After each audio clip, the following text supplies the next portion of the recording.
Welcome to Inside the SOS. I'm your host, TJ. And I'm Ethan. On this episode, we're going to be talking about round 3 coming up on July 13th at S&B RC Raceway in Piedmont, South Carolina. We're halfway through the 2019 season of the Southern Off-Road Series. The first 2 races were a huge success with over 180 entrants at Loganville and at Eastleigh. And so we're looking forward to this next race coming up here in Piedmont. We have 3 great interviews with drivers and a co-owner of the track.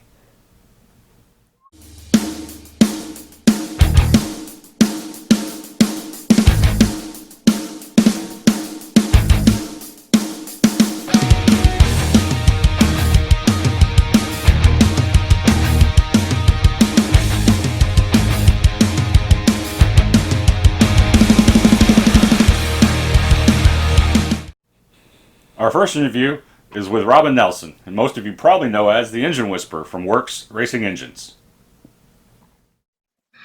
All right, and we're back. We're here with Robin Nelson. He is the Engine Whisperer with Works Racing Engines. How are we doing today? Doing good. How are you? Oh, awesome. Thanks for joining me here on Inside the SOS. We wanted to talk to you since you are the local expert on S&B RC Raceway, as I've been told. So we wanted to get your thoughts and opinions on what you think of the track that could help other racers, one that's never been there before or just starting out in the hobby, and give them some insights on how to run at S&B. Okay.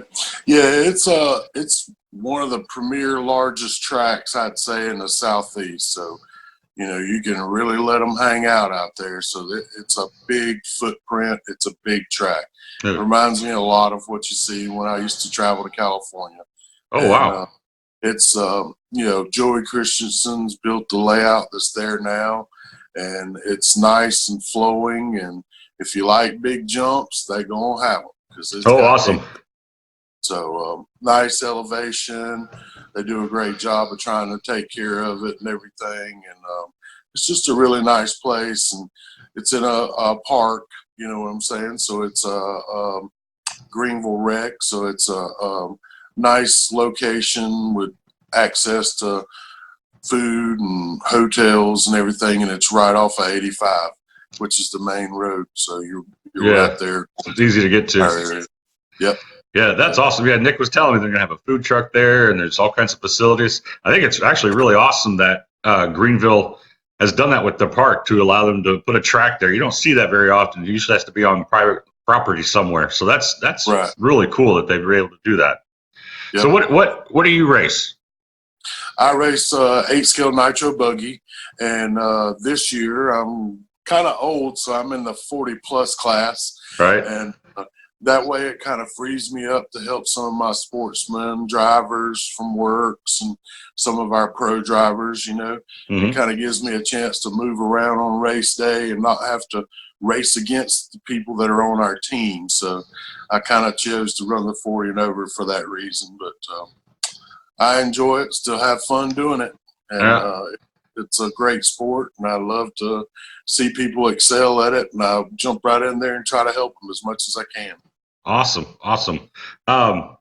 With that, I think I should probably be running the 40-plus too. I'm 48, almost 49, so I'm still a noob at it. And so I'm either going to be novice or 40-plus. Either way should be about the same. Right. So when you're running at S&B, what tires do you like? You run Pro Line, correct? Yeah, I'm a Pro Line driver. You know, it starts off, it really depends. A lot of times you'll show up in the morning, track will kind of be wet, not muddy, but have a little tack to it. When it's in that condition, it's probably like a super soft tire, a M4, if you will, in our company. And then as the track progresses, then, you know, and the sun gets on it, we usually transfer over and run a soft tire, which would be like a M3. And then as the groove develops, you know, and it starts to become, you know, a groove starts forming into the dirt. Once that does, we usually swap over to like a S3 or X3. Okay. And when it gets extremely hot, I've only seen it really one time get extremely hot and, you know, really bake in and the track is almost felt like concrete. Oh, wow. And Okay. we got on X2s and didn't have any wear there, which would be a soft long wear. Okay. You know Soft long wear. Yeah. So Awesome. somewhere along in there, you're usually all right. We've diddle-daddled every now and then with mediums, but it's, usually the soft long wear, if you don't see any wear in them, it's usually okay. Okay. Awesome. About the best tire. And then tread patterns, can go anywhere from, as there's fluff in the area of the groove and all, as it's trying to form. Mm-hmm. You're going to be on small pins like hole shots or blockades or something like that. Okay. And then as the track goes more grooved, then you see slide locks and different kinds of tread patterns that there's more tire, more rubber to the ground, of course. Oh, okay. Naturally. So, but it kind of takes a little bit of everything, you know what I mean? But you're not going to really. It's not really rough on tires. We've never seen it really burn them up, Okay. I mean? But it's just like, if you want that edge, you got to kind of have 3 or 4 different flavors of compound to take advantage of the situation where the track is at that moment. Right. All right. So cool.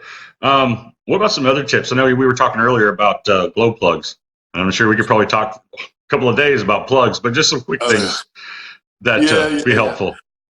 Yeah, a lot of times people try to run a super hot plug in super hot conditions, ambient temperature, and I've found that in the past that sometimes that creates what we call like a pre-detonation. Mm-hmm. And you should really try to run colder plugs when it's hotter outside, because the plug is kind of like the timing in the motor.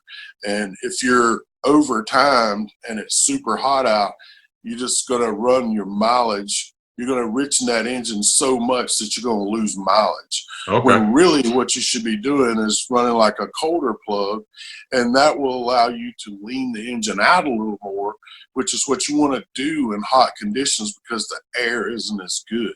Okay. There's not as much oxygen in it. So the conditions for making horsepower are not too good. All right. So, but yeah, that's something that's just kind of going on in this crazy heat we've had here lately, Oh, yeah. So that's something that would help guys out.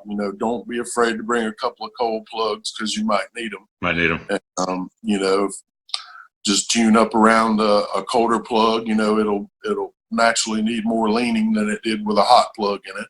And once you get it to that spot, and get a comfortable range, you'll hear a lot better RPMs and power band through the engine than you will with trying to run a hot plug and super rich. Right. Yeah, I had to take that to note, because that's what I run as a super hot plug. So I'll make sure I pick me up a couple of cooler plugs and see if that makes it run better. So Yep. Awesome. Well, Nelson, I greatly appreciate it.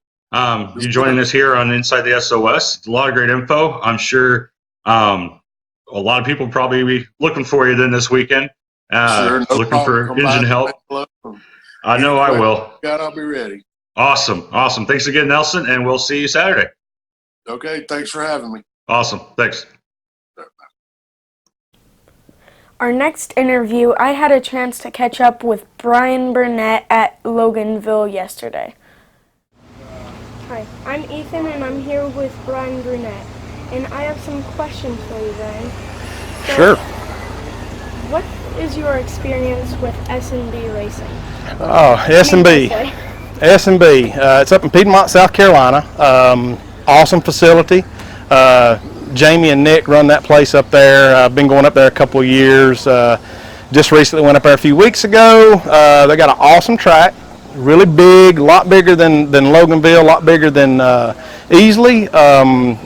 Track is very similar to ours. It will dry, pack, get a good hard groove in it, makes for some very fast racing.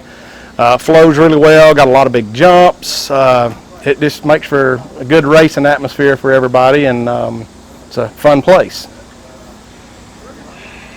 Second question. What do you like about this track? S&B? Yes. Just the fact that it's a little bit different. I mean, when we go to these other tracks, one of the aspects of it that I like is it is a little bit bigger. It gives you the opportunity with the 8-scale nitro cars, the 8-scale truggies, what we call to kind of spread your wings and fly, to really see the kind of power they have, the horsepower. Jumps are a little bigger, so you tend to get to air it out a little bit more, and makes it a little more fun, a little more excitement. You'll see a lot of the guys kind of throw the cars and whip the cars a little more, because it's just, you feel like it's a little more open, and you got room to do that with. What do you prefer to run? What tires? What tires?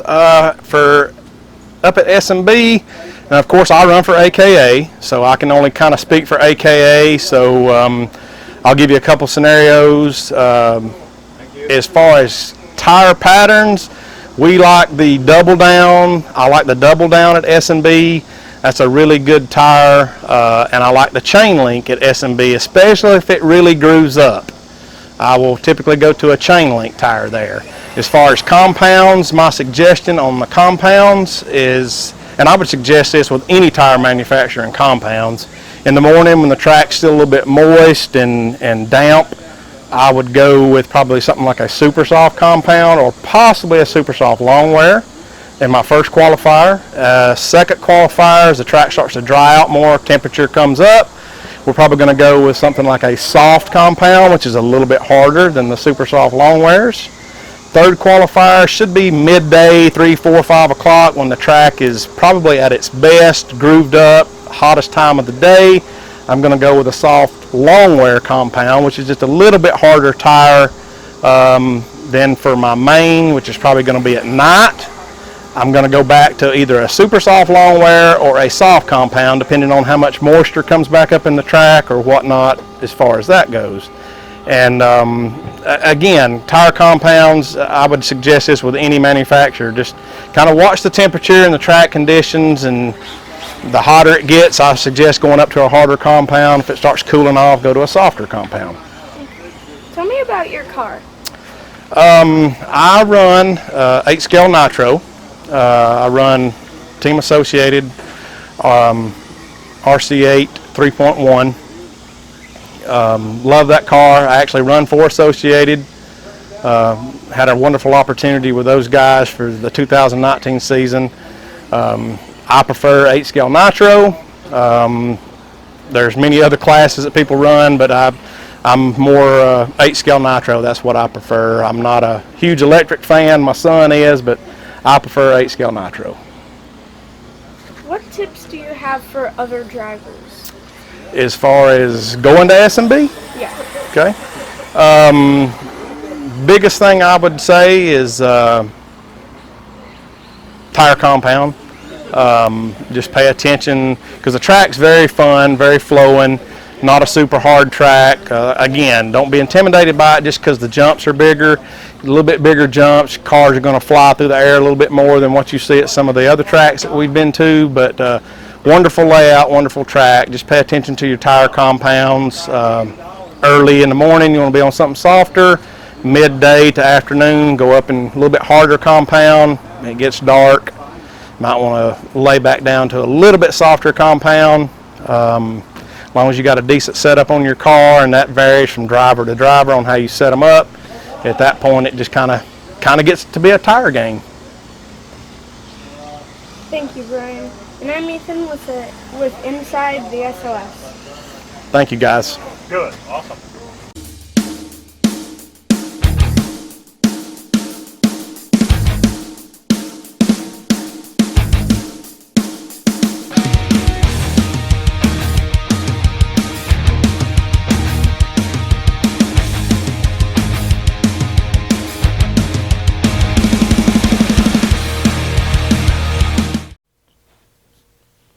And finally, I had a chance to catch up with Nick Hartman, one of the co-owners of S&B RC Raceway. All right, and we're here with Nick Hartman from S&B RC Raceway. They're in Piedmont, South Carolina. Who's going to give us some info and some things going on with the track, places where we can stay, and what all to expect when we're there. So, hey, Nick, how are we doing this morning? Doing very well, sir. Just grabbing a cup of coffee this morning and getting ready to head to the track here shortly and get some work done for it in preparation for the SOS Round 3. Nick Hartman, as you guys know me by. Jamie's still on vacation, so he won't be joining us today. But he kind of left me all the hard work. He's going to get here and make everything look pretty for us at the track on Friday. So, oh yeah, so he's going to show up at the end and take all the credit, huh? basically, he's going to have a lot of the "we" in his sentences. Yes, we did this, we did that, and it's going to be like Nick over there just shaking his head, right? So, but it's all right, man. He's had a vacation of a lifetime, and I don't blame him. I would have done the same darn thing. So, with the scheduling and everything like that, it just kind of didn't work out in his favor to be here for the full prep. But hey, no harm, no foul. This thing's ready to go, as people saw last weekend for our little warm-up gig that we had. Right. Track's great. It's in great condition. Couple little jump tweaks that we need to make, and then obviously it's just kind of patchwork and aesthetics from there. Oh, awesome. Yeah, I've heard from some of the guys that went last weekend, and actually I think, a couple of weeks, or the weekend before that, they also went. Exactly. Yeah. And heard nothing but great things about that track, that it's good traction all day long, good turns, and everyone seemed to really enjoy it. So I'm looking forward to that. And hopefully Yes, I'll have my truggy ready to go. What's that? It's a very racy track. So, there's multiple lines. It's just not a one-line track. Okay. You can kind of punt in on the inside somewhere and kind of just make an overtake on someone real quick. You can do it in the air. You can do it on the outside sometimes. So the track is very racy. It's going to make for some great competition. The track will be fully prepped to the best of our abilities, guys. So, we're definitely going to kind of take a lesson from the other tracks, right? We're going to put a little sugar on it. We're going to get the thing doped down with a lot of moisture. So expect, definitely high traction. With that comes a little higher tire wear. So bring a little harder compound tire. But we're prepping, for the hot weather that we're going to receive. Hopefully we get some moisture in it with Mother Nature. If not, I'll be out there every evening putting the water in there myself. So, all right. I was going to say, you guys expecting any rain this week? The forecast keeps changing. It looked catastrophic about 5 days ago. Now it's getting better. The percentages are easing back off. You know what? I think, as long as nothing changes drastically for Friday and Saturday, we're going to go for it. We'll take 30 and 40% all day, as they saw, I guess, 2 weeks ago. We had a storm that we literally saw it probably within 5 miles of the track. We saw it skim the track. We didn't get a drop of rain. Oh, awesome. So with the track, what all kind of facilities do you have there for everybody? We have tons of room, right? We got tons of parking space out there. We got multiple fields. We have a walking track. The park is already notified that we are coming there with, expecting approximately 200 people. So all the bathrooms will be stocked, right? We got a guy's bathroom, a girl's bathroom. We are going to have a food truck vendor on site. Oh, sweet. So, it can be turnkey there as well. We also have pizza places that deliver. We got a grocery store up the street, less than a mile from the track. Okay. Multiple gas stations, 2 hobby shops, as well as we got the on-site hobby shops with, Ryan Hatton and Rhino Hobbies. Awesome. And then I forgot the other guy's name, but he's been there a lot, and he's a huge supporter of S&B. So both of those guys will be there as well. We have plenty of stuff and plenty of availability. If you break something, we should have it within the 4 hobby shops, within a 10-mile radius. Oh, wow. Awesome. Now, for guys that come in on Friday, is there camping on site, or should everybody be looking for a hotel? We don't particularly advertise camping through the county park and regulations. If you come there and get there later and set up and spend the night, we do not mind. Yes. Okay, cool. I know some tracks. So what kind of hotels are in the area? What do we have? Honestly, I think Glenn Lehman kind of found it pretty early, but the Best Western Plus, I'm going to put all that information on the Facebook page. Okay. The Best Western Plus has a turnkey breakfast in the morning. It's very affordable, and if you mention Greenville County Parks and Recs and S&B RC Speedway, they give you like a 10% discount, something like that, for the racers, just due to the county attendance. Okay. I'll have all that information on Facebook for everybody. All right, you'll have information on that? Awesome. Yeah, because I know my kids are going to be coming up with me, and we're planning on coming up Friday night, so we'll get a hotel somewhere. Yep, absolutely. Greenville's a great place. When we set this thing up back in the day, I know we'll get to that one probably in a minute, but when we set this thing up, we kind of checked a bunch of different counties. Greenville's that melting pot of everything, right? So we got some great nightlife, great restaurants. There's great fast food around the track, like I said. A little bit of everything for everybody. So if you do come, run for 2 hours, 3 hours on Friday, hey, pack your family up, go take a shower, and go check out downtown, some of the great restaurants and scenery down there. We had Cole Ogden and Evan Vale. Cameron Saxon came up last weekend. We did a lot of racing, and then we went out and kind of enjoyed the town as some young kids, trying to pick up some chicks and everything like that. You know what I mean? Right. But it was a blast. They loved it. They kind of had never seen that part, right? They've seen Piedmont, they've seen Greenville, but they haven't seen the true downtown Greenville after racing hours.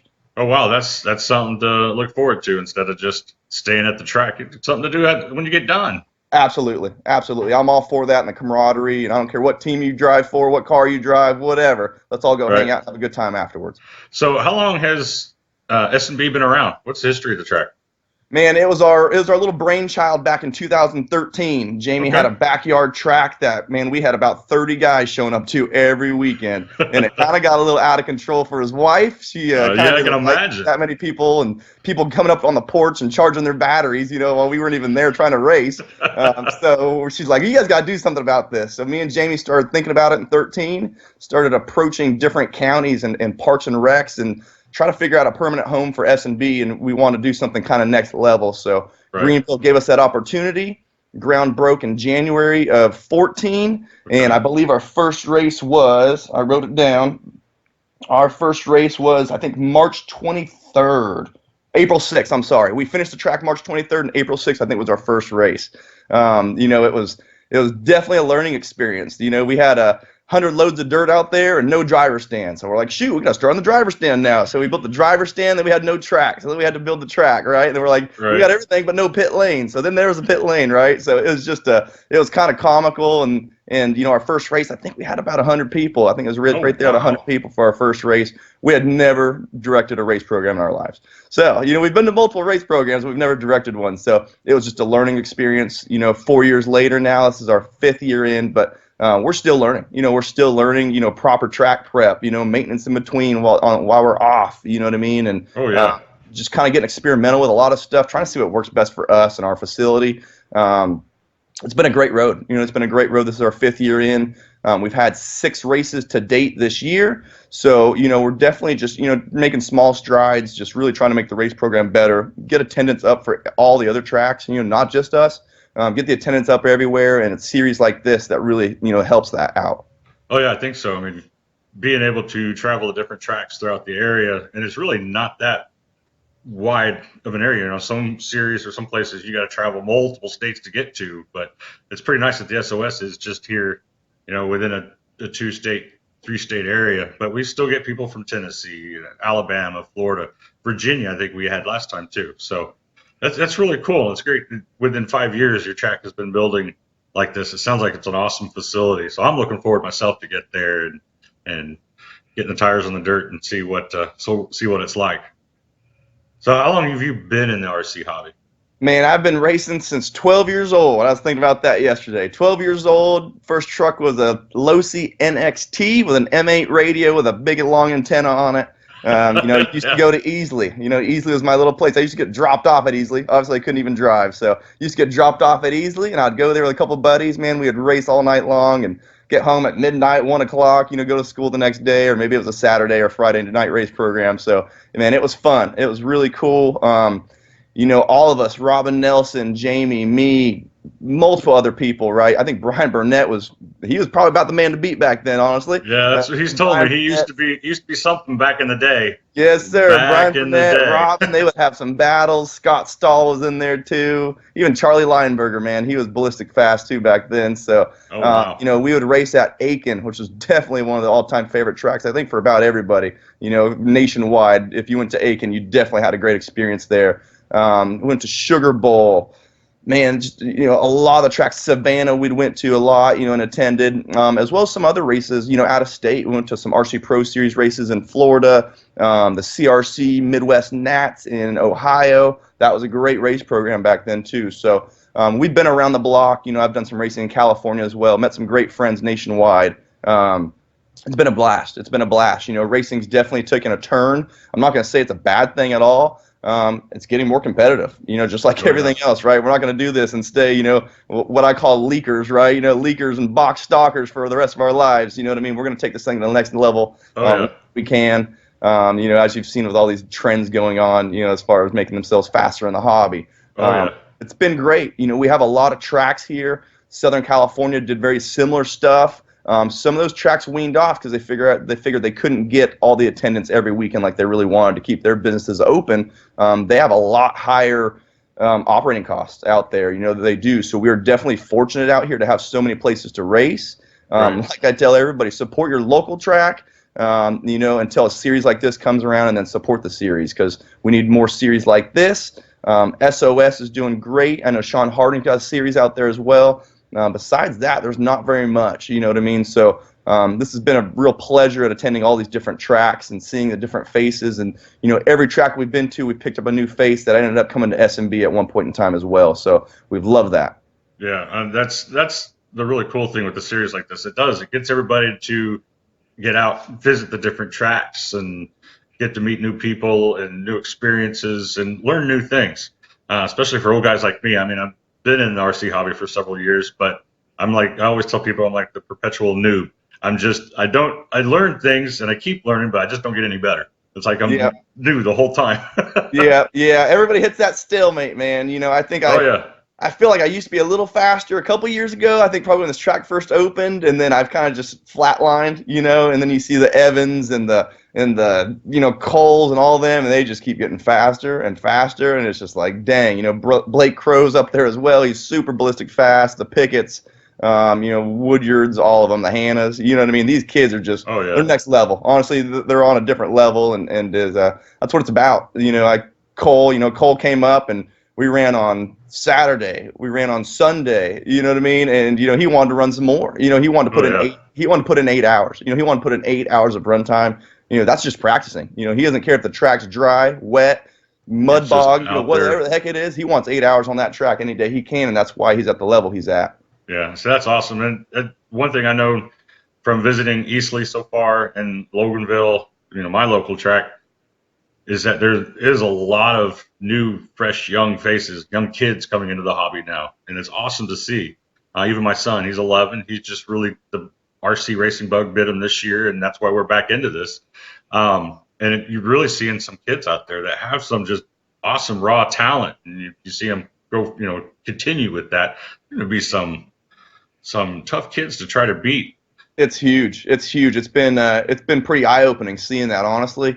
You got the Adam Congraves, you got Ryan Days, you know, so many other names, or, you know, around here locally that are just like, they're getting super fast, you know, I know Robin Nelson, he really helps out, you know, Congrave a lot, and it shows, you know, his motors are running better, his cars are set up better, he's finishing races, which is very important. And that's one thing we really like to promote at S&B is if you need help, come ask. If you need a part, come ask, you know, and we do that. We'll be down there tuning motors, trying to run the race, and, you know, helping you set up your car, and, you know, replacing people's broken parts or worn out parts, you know what I mean? So that's definitely kind of where we've helped cater to everybody, right? If you want to come race, come do it. We know it's not easy. If you need help, just come ask. Awesome. All right. Well, we look forward to being there next weekend. I know it's going to be some awesome racing. I'm looking forward to it. I know everybody else is. And Nick, I appreciate your time talking with us, and we will see you next weekend. Yes, sir. Thank you so much, TJ, for your marketing and media side of this. You know, the videos have been awesome. Brian Burnett, Mark Moon, you guys have done a kick-butt job so far. Let's keep this thing going. We need more guys like you that are passionate about the hobby, sir. That we do. All right, man. I appreciate it. We'll talk to you later. Yes, sir. Thank you, TJ. All right. And that's all we have on this edition of Inside the SOS. We thank you for watching. Look below for more information. And make sure to like, comment, and subscribe to our channel. And make sure to hit that bell. See you at S&B.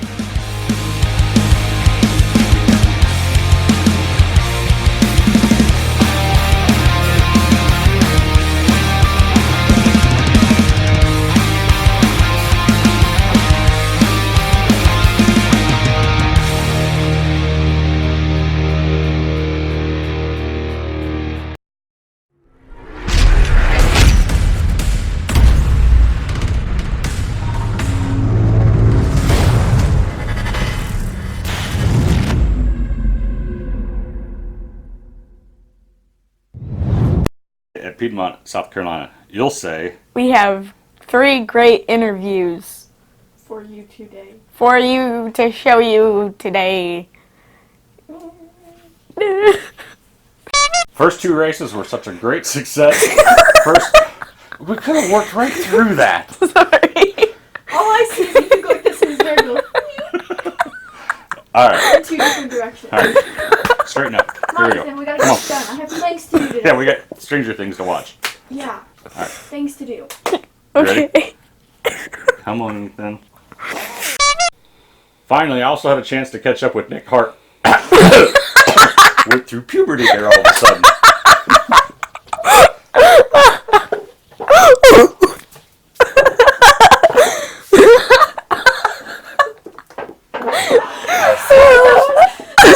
Wow. My voice cracked at 48 years old. Wow. Back to the show.